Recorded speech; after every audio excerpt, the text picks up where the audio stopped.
Hi, this is Dr. Sainange with Thrive Chiropractic.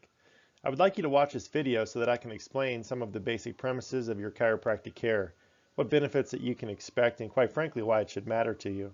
Most people go to a chiropractor because they have back or neck pain, and they have been told that chiropractic relieves back pain. And that's great because the truth is that most people do get relief from pain with chiropractic care. But there's more to the story than just pain relief. The purpose of this video is to give you the whole story so that you are better able to make an informed decision about your health care and the health care of your family. First off, let's talk about the healthcare environment that we currently live in. The reality is that we don't actually have a healthcare system. What we have is a sick care system, and that system is expensive and dangerous.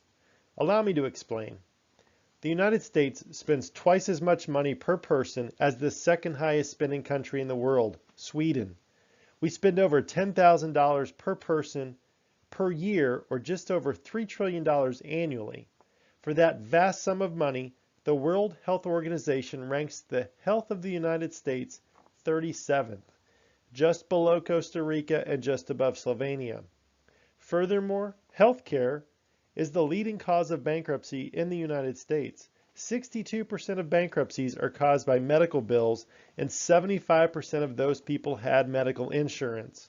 Unfortunately, 86% of the $3 trillion that we spend annually is for people who have at least one chronic illness, which means that we are not really paying to keep people well, we are paying to treat people's illness. And in many cases, the treatment is worse than the disease. Not only is our healthcare system expensive, but it is also dangerous. 50% of deaths are caused by heart disease and cancer, but according to a Johns Hopkins researcher, 250,000 people die each year from medical errors, making medicine the third leading cause of death. Heck, pain drugs like OxyContin and hydrocodone kill more people each year than car accidents. And if you think health insurance has any interest in helping you to be healthy, think again. According to the Medicare guidelines, a treatment plan that seeks to prevent disease, promote health, and prolong and enhance the quality of life, or therapy that is performed to maintain or prevent the deterioration of a chronic condition, is deemed not medically necessary.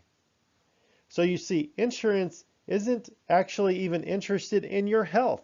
Like I said before, if we were accurate in our language, we would actually call it sickness insurance and not health insurance. So what is the answer? First off, you need to relax. Research tells us that most of us have the capacity to make it well into our early 90s and largely without chronic disease. But how? Well, first, I think we need to define what health is. So what is health? Some would say that health is about how you feel, and others think it's about how you look. But according to the World Health Organization, health is defined as the optimal functioning of your body and not merely the absence of sickness and disease. Health is your ability to express your God-given potential at 100%.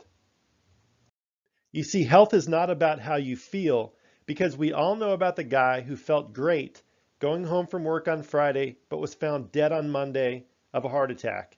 And on the flip side, if you ever get a hold of some bad sushi or bad Mexican food, what happens? You puke your guts up. That's what happens. Puking is actually a sign of good health in this case, even though you feel horrible doing it. So you see, health is not about how you feel. Health is about how you function. And in order for you to function well, all of your 37 trillion cells must perform their duties in an orderly and coordinated fashion. One more thing before I go on.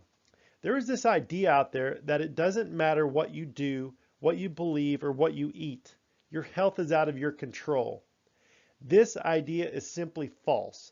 Your health is 60 to 80% controlled by your lifestyle choices, by the environment that you put yourself in, and only 20 to 40% by your genetics, not the other way around. So then what is the answer? Let me start by explaining the big idea. Your brain is responsible for coordinating and controlling all of the functions that take place in your body by sending messages called mental impulses down through the spinal cord and out smaller nerves to the various joints, muscles, and organs that make up your body. In return, your body sends information back to your brain through the same pathway, informing your brain about what is happening both inside as well as outside of your body. As an example, the speed and strength of your heartbeat is controlled by a special portion of your nervous system called the autonomic nervous system, or ANS. Your ANS controls the functions of your various organs and organ systems, like your heart, without you ever having to think about it. I mean, when was the last time that you had to tell your heart to speed up when you went for a run? Never, right? Your heart naturally speeds up when your body needs more blood and slows down when it needs less blood because the ANS portion of your brain tells it to via the spinal cord and nerves. The same can be said for movements of your body as well, which requires the actions of joints and muscles. You tell yourself that you want to walk from here to there, but the intricate muscle contractions and muscle firing patterns that are required to make that happen are all done on a subconscious level. Again, your brain sends millions of messages to all of the joints and muscles, telling them what to do so that you are able to walk from here to there in a smooth, coordinated, and efficient manner without even thinking about it. Because of the intimate relationship that the spine has to the nervous system, especially the brain and spinal cord, for the nervous system to communicate clearly, your spine must function properly. If we look at a spine, it consists of 24 bones that are stacked on top of each other with a shock-absorbing pad in between each bone. The shock-absorbing pad is called a spinal disc. The spinal disc also creates space between the spinal bones to allow the nerves to exit the spine without interference. In order for the spine to be healthy, it must maintain proper alignment and mobility. If looking at the spine from the rear, it should be straight up and down and should not have any sideways deviations. When looking at the spine from the side, there should be 3 curves. The top of the neck should curve towards the front, the middle part of the spine should curve towards the back, and the bottom part of the spine should curve towards the front again. These spinal curves help to absorb shock when walking, running, and jumping, and provide the optimal position for comfortable and efficient posture and movement. Posture is so important for the maintenance of health that research suggests that a loss of or excessive curves in the spine could cut as much as 15 years off of your lifespan. As for spinal movement, each joint in the spine has 6 degrees of movement. It is the summation of all of the joints in your spine moving together properly that allow you to bend and twist, and it is the combination of proper alignment and proper movement that defines a healthy spine. If you have a loss of alignment or mobility, it may interfere with your brain's ability to communicate with the body, much like static on a cell phone. If this happens, your joints, muscles, and organs don't get the correct messages and won't function properly or efficiently. Vertebral subluxation complex, or subluxation for short, is the term used to describe when a joint in the spine has lost normal alignment and mobility and is interfering with the normal function of the nervous system. Over time, a subluxation will cause scar tissue formation and degeneration in the bones, ligaments, muscles, spinal discs, and nerves around the subluxated joint, leading to a condition called spondylosis or spinal arthritis. Spinal arthritis is a degenerative condition, which means that it is chronic, ongoing, and gradually worsening, and it generally doesn't become painful until it has been going on for years. Research tells us that spinal arthritis can begin to form with as little as 2 weeks of immobility, and arthritis of the spine is the leading cause of disability in the United States. Now let's play a bit of a hypothetical game here. What might happen if we had interference in the nerves that go to the legs? Maybe knee pain and arthritis, balance issues and trouble walking, numbness and tingling, weakness in the leg?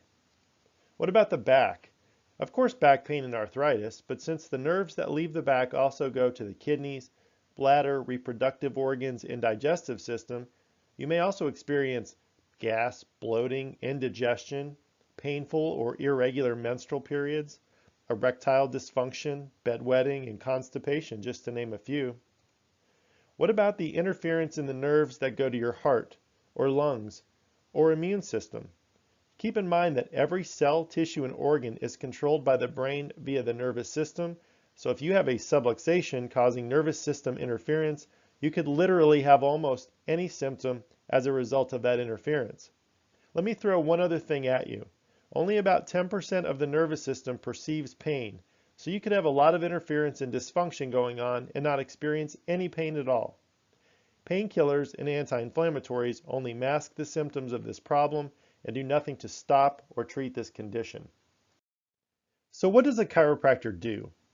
The primary job of a chiropractor is to locate and correct these subluxations by providing you with a gentle and specific spinal adjustment, which moves bones that have become stuck back towards a more normal alignment so that your nervous system can work better, your body can function better, and you can feel better. I want you to understand that by maintaining optimal spinal and nervous system function through regular chiropractic care, you will make every other thing that you do for your health better. Because if your nervous system is free of interference, your body simply works better, with or without exercise, with or without vitamins, and with or without medicine. The secondary job of a chiropractor is to teach you how to care for your spine and your general health so that it lasts the duration of your life. So what causes subluxations to form in the first place? The simple answer to this question is stress, or to be more specific, stress that exceeds your body's ability to adapt to it. Trauma such as car accidents, sports injuries, and slips and falls are certainly capable of causing subluxations. However, we more commonly see more mundane stressors like improper lifting, prolonged sitting, food additives, poor diet, pregnancy, smoking, inadequate water consumption, and even a lack of healthy relationships in your life as the cause of subluxations. Even being born can cause a subluxation. Research tells us that 95% of children born with an intervention such as forceps or suction extraction are born with an upper cervical injury or injury to the top part of the neck. You see, when your brain perceives a threat, as in when you experience excessive stress, your brain responds by increasing the muscle tone around the spine to protect itself. Sometimes, for one reason or another, these muscles don't relax when the stressor is removed, and other times people live in a constant state of low-grade but excessive stress. When this happens, the increased muscle tone locks the joint up, thus giving you a subluxation. Thus begins the cycle of subluxation leading to dysfunction, which leads to a state of dis-ease or a lack of homeostasis, which leads to more stress, and so forth and so on until the cycle is broken. Here's the skinny on chiropractic after all of the $5 words and fancy explanations have been made. Chiropractic helps relieve people of back pain, neck pain, and headaches in the short term. However, research and clinical experience shows that people who receive regular ongoing chiropractic care, meaning every 7 to 14 days, miss less school, miss less work, they move easier, have less pain, get sick less often, have more energy, sleep better, and they are generally in a better mood.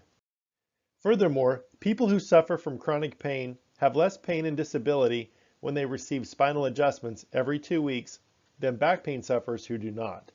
And I will remind you that back pain and arthritis are the #1 cause of disability in the United States.